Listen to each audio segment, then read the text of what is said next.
साबिक़ DGI lieutenant general फैज़ हमीद को chargesheet कर दिया गया है। वज़ीर दिफ़ा ख्वाजा आसिफ ने कहा कि जो चार्जशीट सामने आई है उसके मुल्ज़िम अकेले रिटायर्ड फैज़ हमीद नहीं बल्कि बानी PTI भी हैं। प्रोग्राम आज शाहज़ेब खानज़ादा के साथ में गुफ्तगू में उनका दावा था कि उनकी इत्तला के मुताबिक फ़र्द जुर्म ठोस शवाहिद पर मबनी है। इस केस में असल किरदारों तक पहुंचना है जिसमें सरे फहरिस्त बानी PTI हैं। ख्वाजा आसिफ ने कहा कि इस बात में कोई शक नहीं कि फैज़ हमीद और बानी PTI जराइम में हिस्सेदार थे। बानी PTI ने ठान ली थी कि फैज़ हमीद को ही लाइन में लगाना है ताकि आर्मी चीफ वही बने और फिर 10 साल का प्रोग्राम जारी और सारी रहे। इस ख्वाब की ताबीर के लिए उन्होंने आखिरी कोशिश 9 मई को की कि इदारे के अंदर से कोई ऐसी बात हो जिससे हमारी वापसी की राह हमवार हो सके। अभी भी ये कह रही है हमारा कोई ताल्लुक नहीं है इस मामले से, ये फौज का अंदरूनी मामला है। तो क्या जो किया जनरल फैज हमीद ने खुद किया? कोई शक शुबे की तो इसमें गुंजाइश ही नहीं है ना कि इस सारे सिलसिले में ये पार्टनर इन क्राइम बानी PTI की उनकी जो पर्सनल बेनिफिट थे वो एक तरफ उनकी और बानी PTI इमरान खान की जो एम्बिशंस थी वो कन्वर्ज कर गई हुई थी। बानी PTI ने एक स्टैंड ले लिया अक्टूबर 1921 में, मैंने इनको ही लाइन में लगाना है ताकि आइंदा जो है वो चीफ ये बने और फिर जो है 29 तक या उससे बाद भी जो है 10 साल का जो प्रोग्राम था वो जारी और सारी रहे। उस ख्वाब की ताबीर जो है फिर उन्होंने फाइनली एक डेस्परेट अटेम्प्ट 9 मई को किया। कोई ऐसा अटेम्प्ट किया जाए कि from with in the institution जो है कोई इस किस्म की बात हो जिससे जो है हमारी वापसी के जो इम्कानात जो है वो रोशन हो जाए। जो भी चार्जशीट उनके सामने आई है उसमें जनरल फैज को अकेले बेनिफिशरी नहीं है, उसमें इमरान खान साहब जो है कुली बेनिफिट करते थे। अगर 9 मई में इनकी जो इन्वॉल्वमेंट थी वो उन्होंने डेफिनेटली अटेम्प्ट ये की होगी कि विद इन द रैंक्स जो है वो भी कोई किसी किस्म की आवाजें उठे। क्या अभी तक सबूत नहीं है फौजी क़यादत के पास या फौज के पास इसमें जनरल फैज हमीद को इमरान खान साहब से जोड़ने के या 9 मई के साथ जोड़ने के? मेरी इतला है ये चार्जशीट जो है is backed by solid evidence. ये केस चलना है और इस केस ने अल्टीमेटली जो भी बेनिफिशरी हैं के गिरबान तक हाथ पहुंचे हैं जिसमें इमरान खान साहब सरे फहरिस्त नजर आ रहे हैं। उनको पता है ना कि उनकी किस हद तक इन्वॉल्वमेंट रही है और उनको नजर आ रहा है कि मंतकी अंजाम क्या होगा। वो उसको प्रीएम्प्ट करने की कोशिश कर रहे हैं। There is so much of evidence against him. मई के बेनिफिशरी अगर खुदा न खास्ता वो कामयाब हो जाती तो उसका बेनिफिशरी जो है इमरान खान होना था, जनरल फैज साहब ने होना था। इमरान खान जो ये बार बार ये कह रहे हैं वो सही गेस कर रहे हैं because he knows general Faiz जो है मेरे खिलाफ जो है कितना मवाद जो है प्रोवाइड कर सकता है। He gets into some trouble. रहनुमा PTI शेर अफजल मरवत ने कहा कि ISPR की प्रेस रिलीज ने यह पैगाम दिया कि फैज हमीद के मामलात से हमारी जान छूटने वाली नहीं, कोशिश की जा रही है लगे हाथों बानी PTI के लिए नया और संजीदा मसला पैदा किया जा सके। प्रोग्राम आज शाहज़ेब खानज़ादा में गुफ्तगू करते हुए कहा कि फैज़ हमीद हमारे लिए उतने ही नुकसानदेह रहे जितने जनरल बाजवा। फैज़ हमीद की क़ुर्बत की वजह से हमें रिजीम चेंज ऑपरेशन में भी कीमत चुकानी पड़ी। फैज़ हमीद के बायस हम आज भी फंसे हुए हैं, उनकी वजह से हमें कोई फ़ायदा नहीं हुआ। बाकी कोई ताल्लुक नहीं रहेगा या घेरा तंग होने जा रहा है इमरान खान साहब और तहरीक इंसाफ के गिर्द इस मिलिट्री ट्रायल से? ISPR ने हैंड आउट या प्रेस रिलीज जारी किया है। इससे तो एक पैगाम इन्होंने दिया है कि फैज़ हमीद जो है उसके मामलात से हमारी जान छूटने वाली नहीं है। फैज़ हमीद जो है वो इतना ही हमारे लिए नुकसान दे रहा है जितना बाजवा, और इनकी कोशिश ये है कि लगे हाथों जो है एक नया और संजीदा मसला जो है खान के लिए पैदा किया जा सके, क्योंकि इसमें तो शक नहीं कि फैज़ हमीद अपने दौर में जब ये सही थे, दुनिया कहती है कि जी वो बड़ी कुर्बत रखते थे और उनकी इस कुर्बत की वजह से जो है रिजीम चेंज में भी हमें शख्साना या कीमत अदा करनी पड़ी, क्योंकि रिजीम चेंज में बहुत सारे जर्नल जो कि उम्मीदवार थे आर्मी चीफ बनने के उनको खदशा थे कि कहीं खान इन्हीं को न बना ले। हम इनकी वजह से फंसे हुए हैं, कोई फायदा नहीं मिला।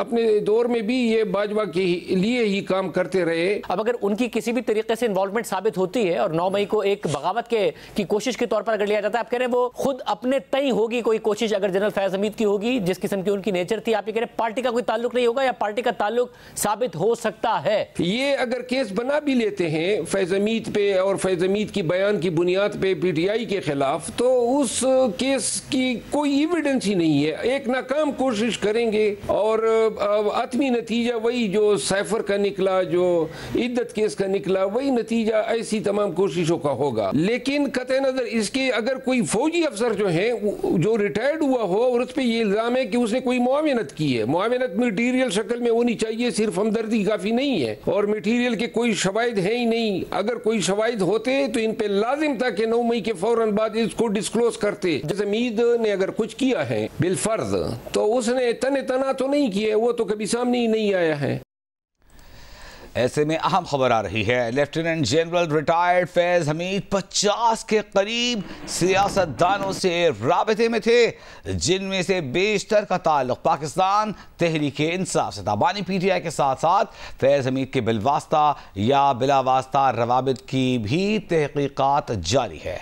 दी न्यूज़ के एडिटर इन्वेस्टिगेशन अंसार अब्बासी की रिपोर्ट ज़राए के मुताबिक आर्मी एक्ट के तहत फैज हमीद रिटायरमेंट की तारीख से 5 साल तक सियासत में शामिल ना होने के पाबंद थे। गिरफ्तारी से कबल फौजी हुकाम ने उन्हें कई बार सरगर्मियों पर खबरदार किया, लेकिन वो बाज ना आए।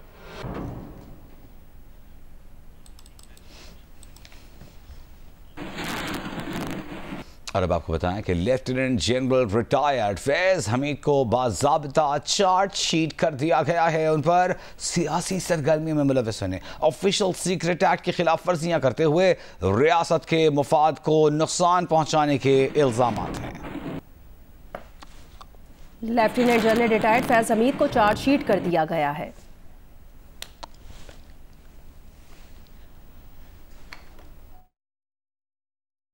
हमीद को बाज़ाब्ता तौर पर चार्ज शीट कर दिया गया।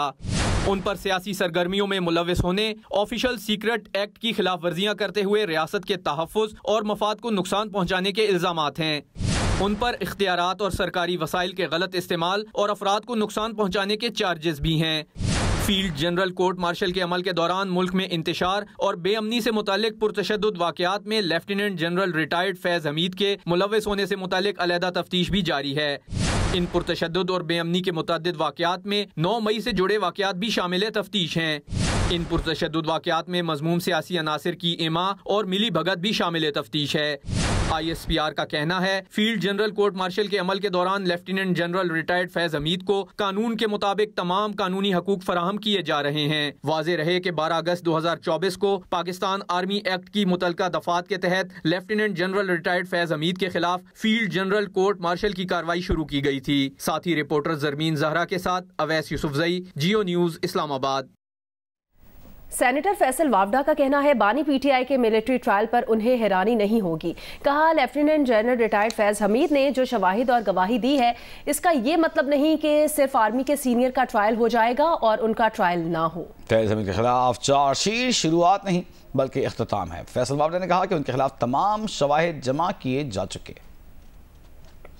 तहरीक इंसाफ एक और बात कर रही है, वो ये कि 1.5 साल हो गया 9 मई के वाक़े को, अभी तक तफ्तीश ही हो रही है। अगर कोई सबूत होते, कोई सिरा जुड़ा होता इमरान खान साहब के साथ तो चीज़ें सामने आ गई होती। कुछ भी नहीं है, ये बस एक और कोशिश है मीडिया पर खबर बनाने की या फिर इमरान खान साहब को घसीटने की। फौज अपना ट्रायल का चार्जशीट लगाती है तो वो चार्जशीट का मतलब इल्जामात नहीं है, वो पहले सारे शवाहिद जमा करके कंक्लूड कर देती है। जितने गुनाह कंक्लूड हो गए उसकी प्रेस रिलीज आ गई, जो गुनाह अभी इन्वेस्टिगेशन के अंदर है उनको आना है। फैज हमीद ने जो शवाहिद दे दिए, गवाहियां दे दी हैं, उसका ये तो नहीं पॉसिबल कि आप मिलिट्री कोर्ट के अंदर उनके एक सीनियर आदमी, ताकतवर आदमी का ट्रायल हो जाएगा और इनका नहीं होगा। I will not be surprise and shocked कि अगर ये आर्मी ट्रायल कोर्ट के अंदर इमरान खान और दीगर को भी लेना जाएगा। Charges frame does not mean कि there is a start, it already ended, it's a team effort.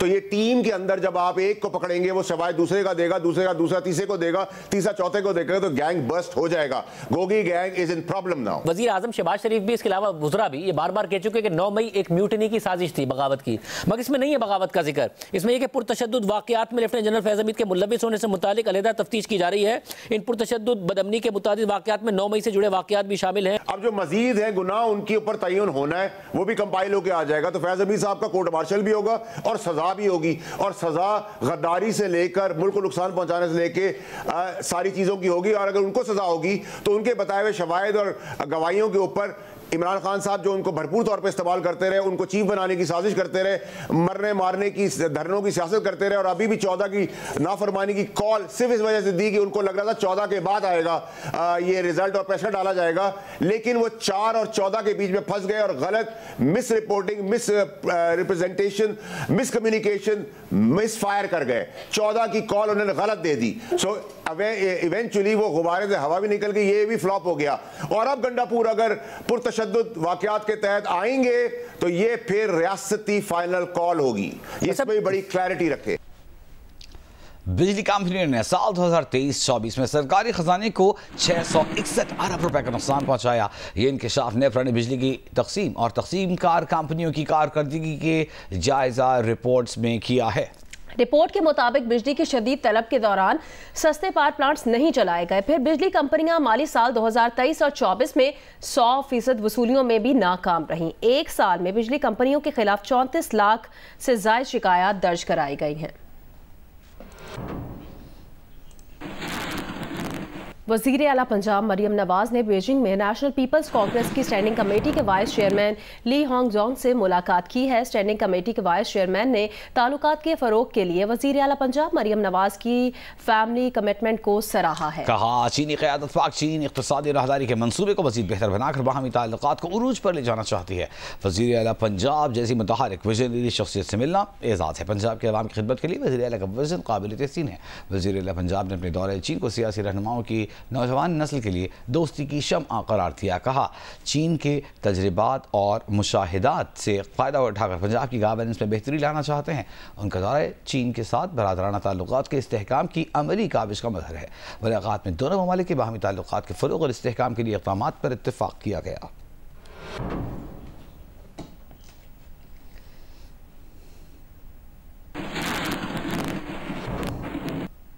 Punjab भर में गंदम की बिजाई का वक्त 10 दिसंबर को खत्म हो गया। हुकूमत पंजाब का दावा है कि उसने 1,65,000 एकड़ पर गंदम की काश्त का हदफ हासिल कर लिया है। मुल्तान से रिपोर्ट करेंगे इमरान चौधरी। ये काश्तकार माजिद नज़ीर है जिसने रवां सीजन में डरते दिल के साथ गंदम तो काश्त कर ली, लेकिन गुज़िश्ता साल की निस्बत गंदम काश्त का रकबा आधा कर लिया। ये हिकमत अमली कमोबेश हर काश्तकार ने अपनाई है।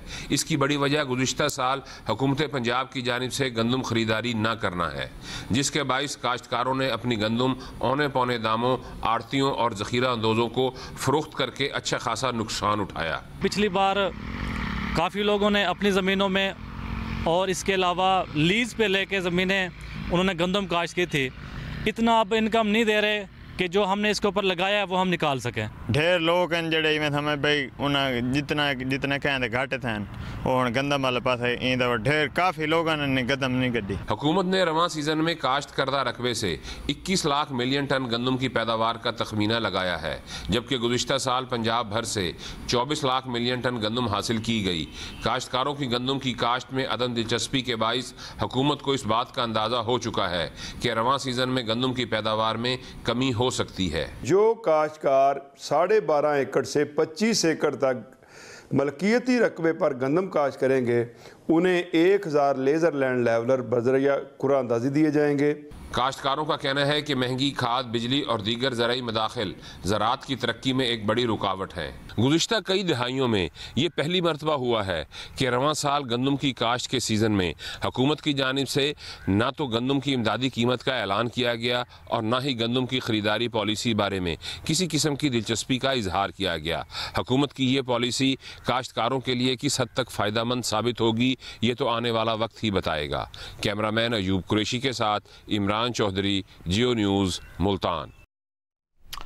सर्दी बढ़ते ही चमन में भी गर्म कपड़ों की फरोख्त में इजाफा हो गया है। तफसील बता रहे हैं नूरजमान अचकज़ई। चमन समेत हिंदुस्तान के शुमाल बालाई इलाकों में मौसम सरमा का बाकायदा आगाज हुआ है। अमूमन मौसम सरमा के आगाज के साथ ही मुख्तलिफ शहरों में लंडा बाजार लग जाता है। महंगाई है, हर चीज जो है उनकी कीमत आसमान से बातें कर रही है, लेकिन लोग अमूमन इस तरह के बाजारों में इसलिए रुख करते हैं जो ब्रांडेड जुराबे हैं उनकी कीमत 200 से 300 रुपए में, लेकिन यहाँ पर जो बेचे जाते हैं उनकी कीमत 40, 50, 100 रुपए तक जो कि लोगों के दस्तरस में भी होता है। इसकी अभी जरूरत है, सर्दी बढ़ गया इसीलिए अब हम खरीदारी कर रहे हैं बच्चों के लिए, अपने लिए, जुराबे। और जब सर्दी शुरू होता है तो खरीदार ज्यादा आता है, जब सर्दी बीच में आता है या खत्म होता है तो फिर खरीदार भी कम होता है। ज्यादातर तो गरीब आते हैं, मतवसत तबके वाले थे, लेकिन महंगाई की वजह से मालदार लोगों ने भी इन बाजारों का रुख कर लिया है। जनरल मैनेजर पेशावर सुई नॉर्दर्न गैस वकास शिनवारी का कहना है पेशावर में 1800 किलोमीटर की लाइंस तब्दील करने का अमल जारी है। 5000 से ज्यादा गैर कानूनी कनेक्शंस भी काटे गए हैं, जबकि लाइन लॉसेस की 13 करोड़ रुपए की रिकवरी रवां साल का टारगेट है। वो जियो न्यूज़ की नुमाइंदा नादिया सबूही से बात कर रहे थे। इस साल हमने जुलाई से लेके अब तक दिसंबर तक कोई 5000 इलीगल कनेक्शंस, डायरेक्ट कनेक्शंस जो हैं हमने काटे हुए हैं। उसमें से तकरीबन कोई 93 FIRs हो चुकी हैं। लॉसेस भी हमारे अब जो ओवरऑल पेशावर रीजन के हैं वो अल्हम्दुलिल्लाह 11-11.5% पे हैं। पिछले साल जो है हम 20 लोगों को फायर कर चुके हैं जो इन चीज़ों में, करप्ट प्रैक्टिसेस में, इलीगल कनेक्शन देने में या गैस चोरी में मदद करने में इन्वॉल्व हैं, उन लोगों को हम फायर कर चुके हैं। सर, आपका जो मंसूबा है जिसके तहत आप पुरानी तमाम जो लाइन्स हैं उनको दोबारा नया करेंगे, तो वो कब तक मुकम्मल होगा और अब तक कितनी की जा चुकी हैं? टोटल टारगेट जो इधर का सर्वे हुआ है जी, वो तकरीबन 1800 किलोमीटर हमने पेशावर रीजन में रिप्लेस करना है। वो हमारा 5 साल मंसूबा है, तो उसमें 2 सालों में हम तकरीबन 500 कर चुके हैं और अगले 3 सालों में हमने 1300 किलोमीटर बाकी भी हमने रिप्लेस करना है। उन इलाकों में इशू आ रहा है जहाँ पे वो पाइपलाइंस पुरानी हैं, बहुत सीधा हैं, उसमें लीकेजेस हैं, उसमें हमारा भी नुकसान हो रहा है और सारिफीन को भी एक ख़तरा ला के। Women under 19 Asia cup cricket की तैयारी के लिए कराची में कैंप जारी है, जहां प्रैक्टिस मैच में बॉयज़ की टीम ने विमेन टीम को 7 विकेटों से शिकस्त दे दी। कराची में नेशनल बैंक स्टेडियम के ओवल ग्राउंड पर खेले गए मैच में विमेन टीम ने पहले बैटिंग करते हुए मुकर्ररा ओवर्स में 3 विकेटों पर 106 रन बनाए। रावील फरहान ने 36, कोमल खान ने 30 और अरीशा अंसारी ने 20 रन बनाए। जवाब में बॉयज की टीम ने हदफ 16वें ओवर में 3 विकेट के नुकसान पर हासिल कर लिया। बाबर आजम ने 47 और शकील ने 23 रन स्कोर किए। फातिमा खान ने 2 खिलाड़ियों को आउट किया। Pakistan under 19 women team Asia cup के लिए 12 दिसंबर को मलेशिया रवाना होगी, जहां वो 15 दिसंबर को इवेंट में अपना पहला मैच रिवायती हरीफ भारत के खिलाफ खेलेगी। वज़ीर-ए-आज़म के फोकल पर्सन बराए इंसदाद पोलियो आयशा रज़ा फारूक ने उम्मीद जाहिर की है कि पाकिस्तान आइंदा बरस पोलियो फ्री ममालिक की फहरिस्त में शामिल हो जाएगा। आसिफ बशीर चौधरी की रिपोर्ट। पाकिस्तान पोलियो के खात्मे के लिए भरपूर कोशिशें कर रहा है। अवामी ताउन हासिल रहा तो उम्मीद है आइंदा बरस पाकिस्तान से पोलियो का मुकम्मल खात्मा हो जाएगा। ये बात वज़ीर आज़म की फोकल पर्सन बराए इंसदाद पोलियो आयशा रज़ा फारूक ने इस्लामाबाद में न्यूज़ कॉन्फ्रेंस से खिताब करते हुए कही। उनका कहना था कि रवां साल की आखिरी भरपूर मुल्कगीर इंसदाद पोलियो मुहिम 16 से 22 दिसंबर तक चलाई जा रही है। 5 साल से छोटे 4 करोड़ 45 लाख से ज्यादा बच्चों को पोलियो वैक्सीन के कतरे पिलाए जाएंगे। आयशा रज़ा फारूक ने अपील की कि वालिदैन पोलियो वर्कर्स के लिए अपने दरवाजे खोल दें। मेरा तमाम वालिदैन को ये पैगाम है कि जब हमारी पोलियो टीम्स आपके दरवाज़े पर आएँ, आपके बच्चों को पोलियो जैसी मुहलिक बीमारी से बचाने के लिए उनकी हौसला अफजाई करें, हिम्मत अफजाई करें, अपने दरवाज़े खोलें और अपने तमाम 5 साल से कम बच्चों को अपने घर में, अपने मोहल्ले में पोलियो के 2 कतरे ज़रूर पिलाएं। ये एक मुहलिक बीमारी है, ऐसी बीमारी है जिसका कोई इलाज नहीं। तर्जुमान पाकिस्तान पोलियो प्रोग्राम ज़ियाउर रहमान ने बताया कि अफगानिस्तान और पाकिस्तान के बॉर्डर पर क्रॉसिंग पॉइंट्स पर भी पोलियो वैक्सीन के कतरे पिलाए जा रहे हैं। अफ़गानिस्तान के साथ मिलके एक जॉइंट स्ट्रेटजी के ऊपर काम करें ताकि दोनों मुल्क मिलकर पाकिस्तान और अफ़गानिस्तान से पोलियो का खात्मा कर सकें। आयशा रज़ा फारूक ने कहा कि पैदाइश के बाद बच्चों को हिफाजती टीकों का कोर्स कराने और 1 से ज़ायद मरतबा पोलियो कतरे पिलाने से पोलियो से माजूरी से बचा जा सकता है। कैमरामैन तलत फारूक के साथ आसिफ बशीर चौधरी, जियो news, Islamabad.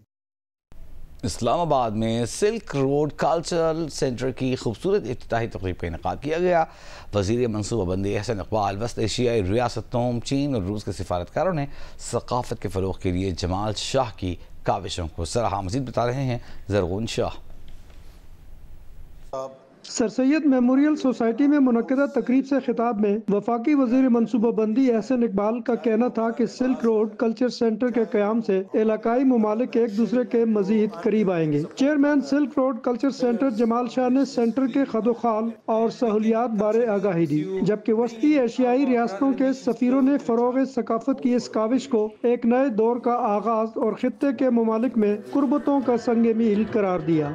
Sir Syed memorial society Islamabad में कायम सिल्क रोड कल्चर सेंटर में सकाफती विरसे की नुमाइश, फन, तारीख, रिवायात, ड्रामा वर्कशॉप्स, म्यूजिकल और डांस परफॉर्मेंसेस का एहतमाम बाकायदगी से किया जाएगा। कैमरामैन साजिद तारिक के साथ जरगून शाह, जियो न्यूज़, इस्लामाबाद।